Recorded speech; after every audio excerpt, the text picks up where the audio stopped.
I want to compare three popular vacuum cleaner models, tell you some of the differences. We've got two Shark models over here, and then this is the Dyson. So let me introduce them to you. On the far left with the red shaft on it, that is the Shark IZ163H. The one in the middle is the Shark WZ240, and then the Dyson V8. One of the main differences between the Sharks and the Dysons, a lot of the Dysons operate with the trigger. Okay, so if I pull the trigger, it comes on. I can adjust high, low right here.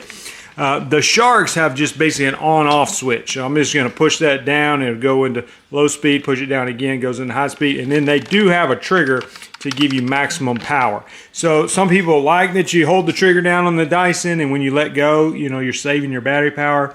Other people don't like that you have to hold it down, and not all Dysons are like that, but a lot of them are, including this V8, where you're going to have to hold the trigger down the whole time. Another major difference in the Sharks and the Dysons is the Dyson has a wall-mounted charger. So if you want to hang it on the wall and charge it, it comes with that. On the Sharks, you can just hook up the battery charger right here on top, leaning up against the wall. All three of these are rated at a 40-minute runtime. I'll say this, when you go to the high power on any of them, you're going to greatly reduce your runtime. So they'll say up to 40 minutes. That's in low power, and with a good battery in high power, it's going to be significantly lower runtime, but these are all rated at 40 minutes. One thing I like about the Dysons, I really love the clean head on the Dyson. This is the one I use in my own home. It does a great job of not getting hair tangled up in there. Some of the Sharks are better than others, and these are two that have the better designed cleaning head, in my opinion, versus other Shark cleaning heads. So what these have is, they call it the power fins, these silicone fins, and they're designed to not tangle hair up in them. So if I was looking at a Shark, that's one of the things that I really want, is that power fins and the anti-tangle.